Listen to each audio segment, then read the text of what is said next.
Greetings, and more grace to everyone. Listen, welcome back to my YouTube channel. This is your girl, Janae Evans, back with yet another topic of discussion. But listen, before we discuss any topic, we gotta take care of the business. So if you would please so kindly go on over there and tap on that like button. Hit it just like that. You can use this finger here, it's okay. Hit it with that finger right there and just tap the like button. Thank you so much. Now take on over there to that subscribe button and go ahead on and click it. That's it. Come on, join the family. Come on, join this community here where we are informing one another. We are educating one another. Listen, we are here to be helpers one to another. So come on and join the family and get in on this thing. Listen, because if we don't help each other, who gonna help us? If we don't help ourselves, huh? Come on now, we gotta help each other.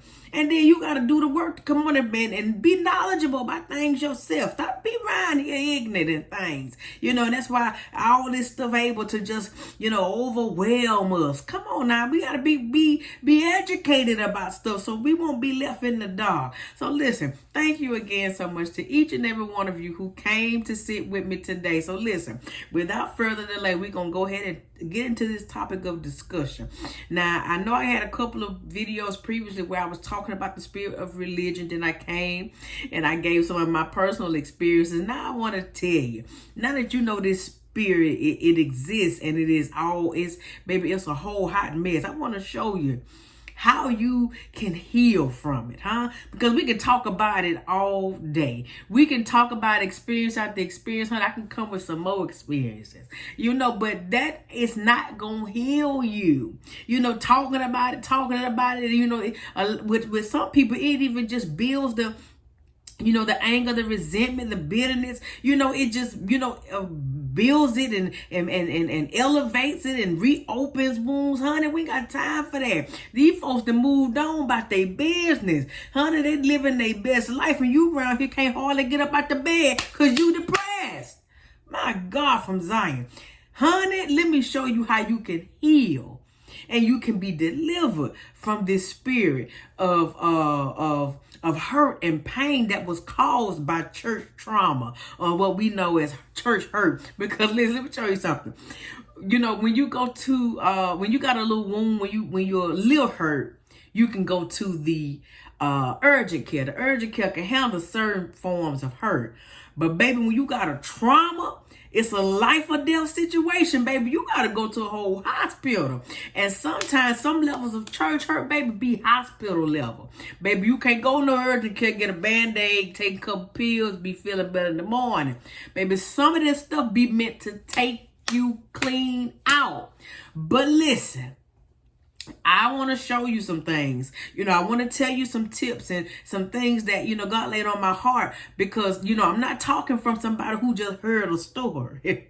I'm talking from experience. Like I said, I got several. I got plenty more. How much time you got? Listen, I got plenty more things I can tell you about what I've been through personally with church trauma and church hurt. But, just giving you story after story is not going to help you heal. That's why you here, because we help us one to another. It's something that related to what I'm talking about that drew you to this. So listen, let me give you what you came for. Let me show you some ways, that you can heal and begin the healing process, and get back on that road to forgiveness, because that's the end result, sis. That's the end result, sir. Forgiveness. Because here's the thing, baby, forgiveness is not for them, because they live in their best life. They can care less about them, how they hurt you.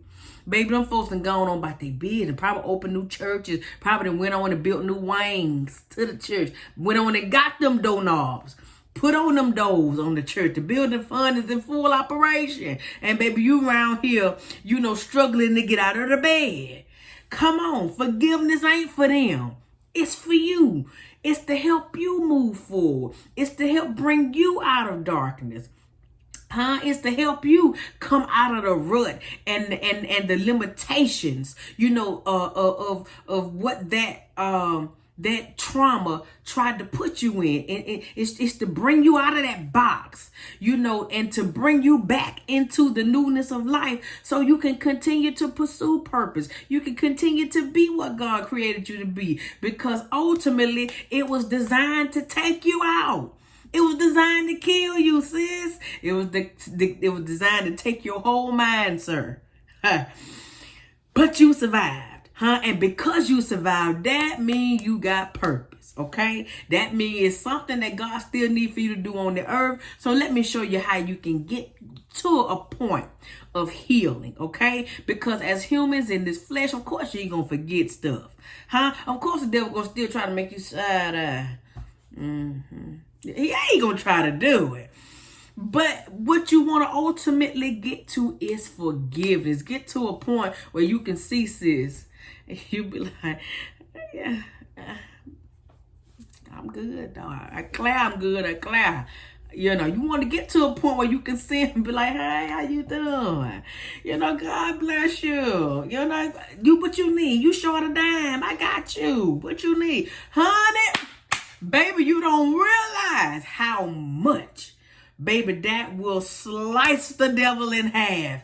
If you get to that point where you on full forgiveness cruise, baby. Listen, let me show you something.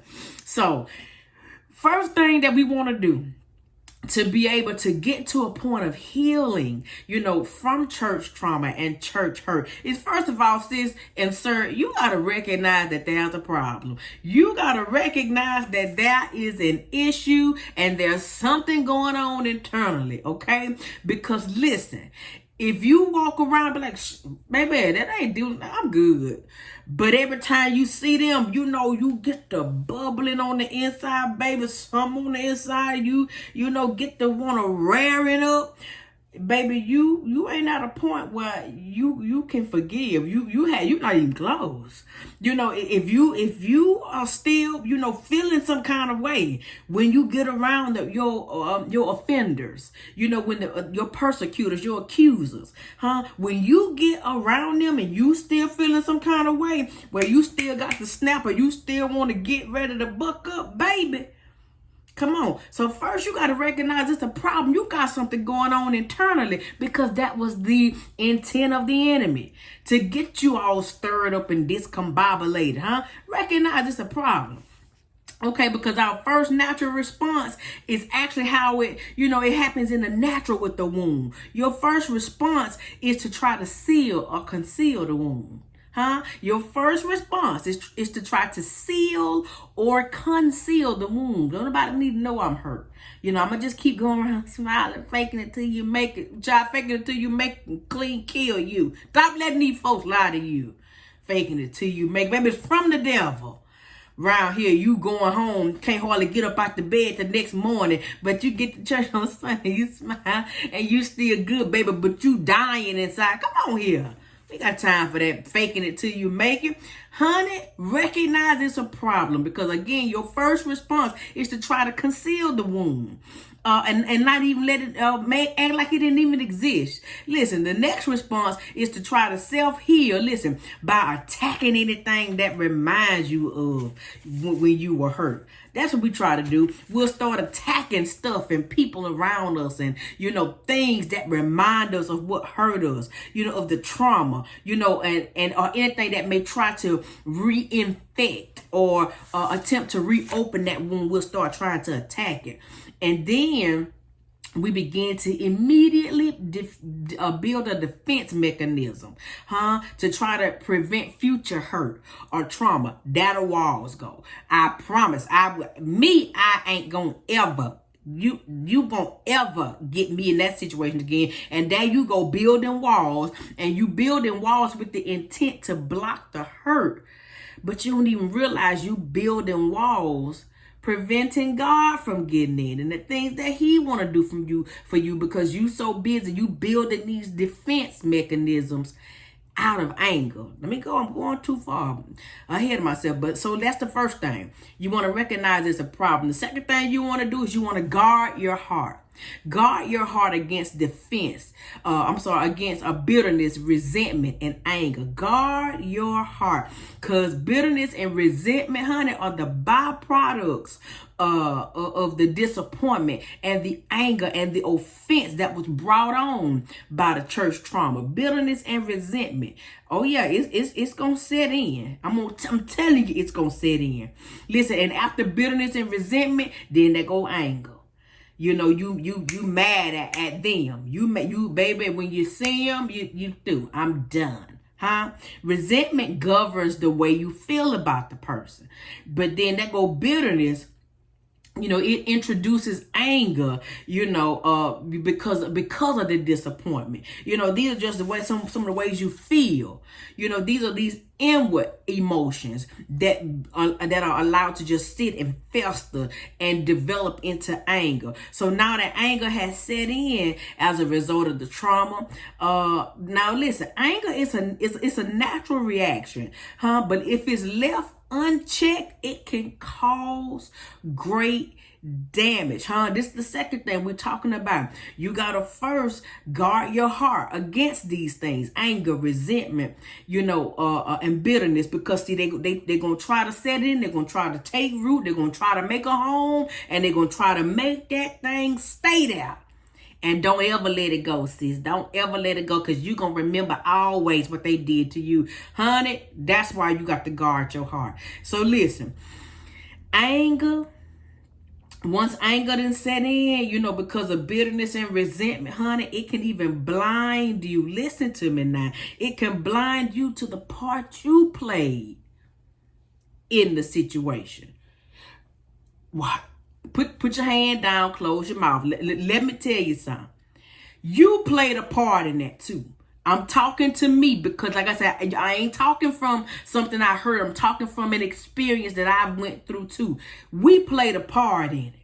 We played a part in it because we allowed that spirit to connect to us because of either weakness or ignorance. I told you, that evil, wicked spirit of church hurt and that spirit of religion, whatever those demons was that came in, to cause and inflict the harm, baby. We allowed it, first of all, because we didn't recognize the warnings. So where were you at a point in your relationship where you couldn't hear God no more?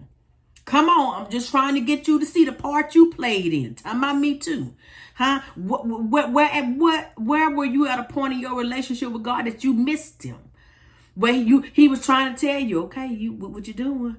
I don't recommend that. But loyalty. Huh? Loyalty is blinding. Huh? Dedication and commitment to a thing. It can be blinding. So anger, now you done got hurt. Anger can blind you to the part you played in it. The part where you let your guard down. Huh? Anger can smother your empathy and your understanding for others. Other people dealing with the situation because maybe you're not the only one who got hurt. Huh? But you can care less, baby, because, baby, I'm just, I'm done. Okay. And it's somebody who maybe ain't had nothing to do with you. Baby, you just standoffish now. You don't want to be bothered with nobody. Anger. They came in and wreaked all that havoc because it's unchecked. Huh? Even though anger may be justified, okay, you may be justified about being angry, but you can't allow it to dictate, control your actions or your beliefs. Huh? That's why you got to guard your heart against it. Huh? We got to work on this. It's going to take some self-work to get through to this healing process. I'm trying to tell you. So listen, let me tell you another quick thing. Now you need to begin to start trying to seek peace about it. Okay? Because I don't have 32 steps to healing. Because for each person, it's going to be different.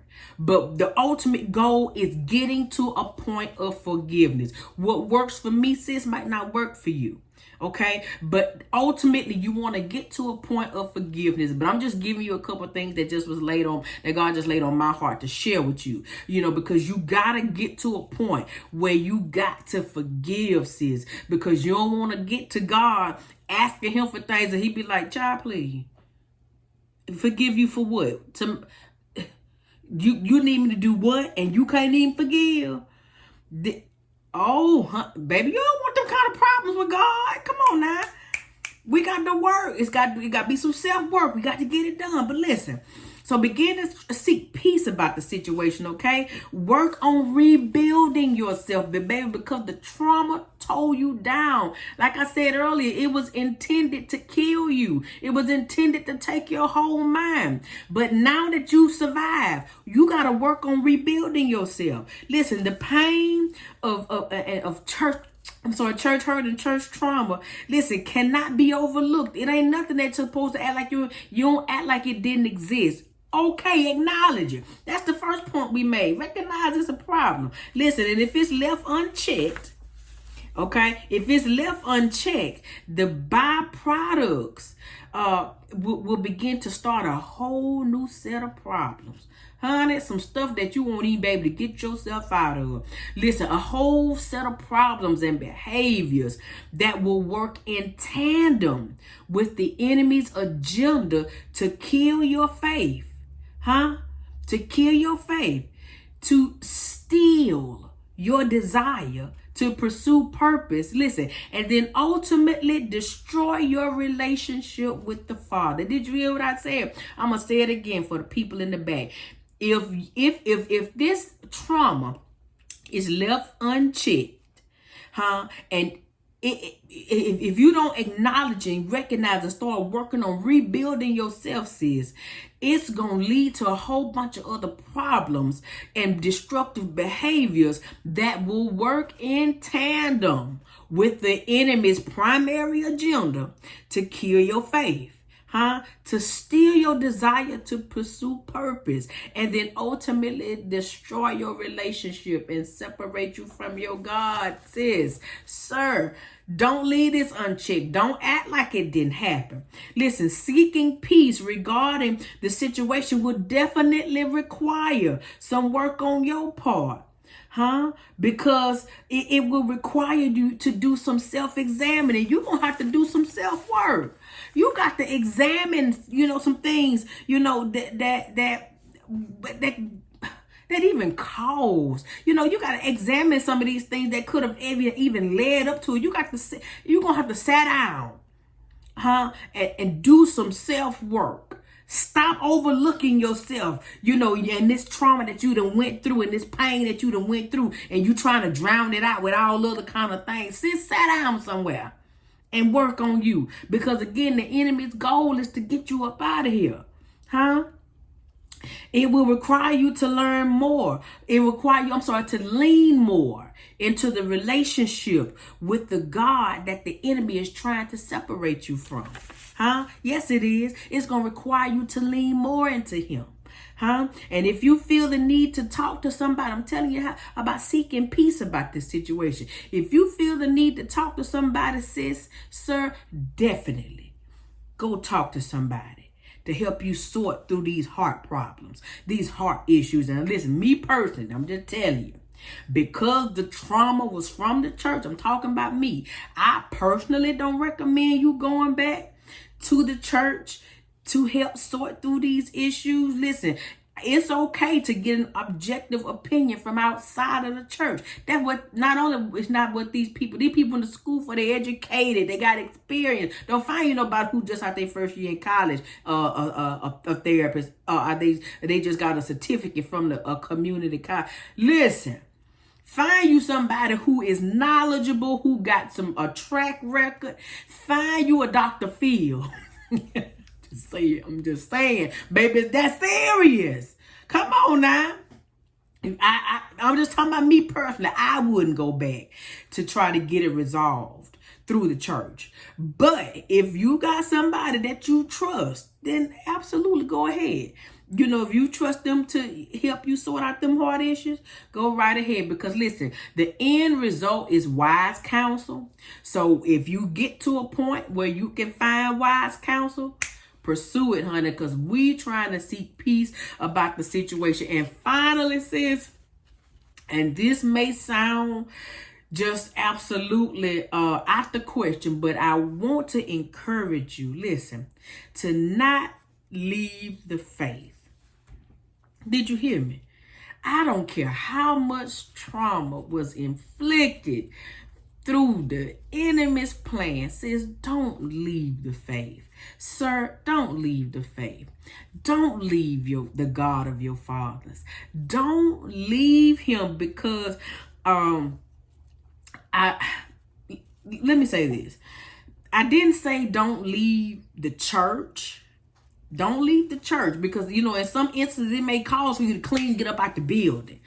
And I hate saying church, because that's just such an identity theft situation. But I ain't saying don't leave the church, but don't leave your faith. Don't leave the profession of your faith. Like the scripture say over there in Hebrews 10:23 said, hold fast the profession of your faith without wavering. Hold fast to the confession of your faith. Hold fast to what you believe in. Because when you confessed it, you believed in it. And when you believed in it, all this wasn't going on. Of course, as you begin to progress in your faith, then God allow you to see more and experience more. But honey, that same God that you believed in on day one is the same God on day 3,975. That's the day that you got hurt. You see what I'm saying?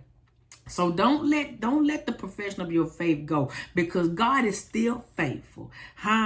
He's still faithful. He's still the same God, So God is, because he wasn't the one that hurt us, It was the people. And listen, let me go there. Not even the people. It was the spirit working behind the people. It was with Ephesians 6:12 say spiritual wickedness in high places. We don't wrestle against flesh and blood. You keep fighting against me, but I ain't the one that hurt you. It's the spirit working behind the person, that did the work. So, that's why we got to make sure that, even though I don't care what kind of trauma was inflicted, make sure you don't leave your God, sis, because he don't ever change. He was not the one, who hurt us. He allowed it because maybe what we was missing out of. He probably was even trying to get our attention. That's why I told you earlier, you might have to lean into that relationship. So when you self-examining and trying to figure out what was going on, lean into that relationship that the enemy trying to snatch you away from, so God can show you where you missed it. I ain't saying that it's all your fault. I'm not telling you and giving you a pass to go and blame yourself, and accuse yourself and tell yourself that you are the cause of everything that happened wrong in your life. The devil is a lie. I'm not telling you to blame yourself. But I am telling you to examine yourself, because that same faithful God who was faithful in the beginning, I believe that it was some warning signs. It was some precursors that he gave us, sis. And we missed it because, like I said, loyalty is blinding. Baby, when you committed and when you just dedicated to a cause, that dedication can be blinding. I'm talking from experience. Do you hear me? So listen, we got to try to figure out the point where we miss God. We got to try to figure out the point where we miss God. We got to do the work to discover where we dropped the ball. I ain't saying blame yourself, but we got to get to a point where we got to start taking some responsibility for our actions and why things happen to us. Come on now. You more powerful than what you give yourself credit for. So we got to take that responsibility, to take, to be able to control, have the control over our environment, the control over our thoughts, the control over our actions, our reactions, and the things that we allow to happen to us. Come on now, that's important. So listen, please don't sit and leave church trauma unaddressed. Don't allow it to develop into something even that's going to cause you to have to do even more work, honey. Listen, Get through the healing process. Begin the healing process. Come on, allow God to do what it is he needs to do through you to get you back to that point where you're able to function and continue on in the plan and purpose that he got for your life. Don't be defeated by the enemy's plan. Don't let the enemy sit and defeat you, sis. You are greater. Greater is he that is in you than he that is in the world. You survived, live through it, so you can be a testimony to somebody else and let them know, sis, it's possible to come up out this thing. So listen, I am so glad that you came to be with me today, that you sat, to hear me out. And if you found this beneficial and that if you think somebody else can benefit from this, sir, please share it here, because we are helpers one to another. Listen, if we don't help each other, then how we going to get help? Let's do the work together. So listen, until we meet again, I wish you more love. I wish you more light. I wish you more grace. And I wish you more peace, honey. Listen, don't let nobody take your peace here. Bye.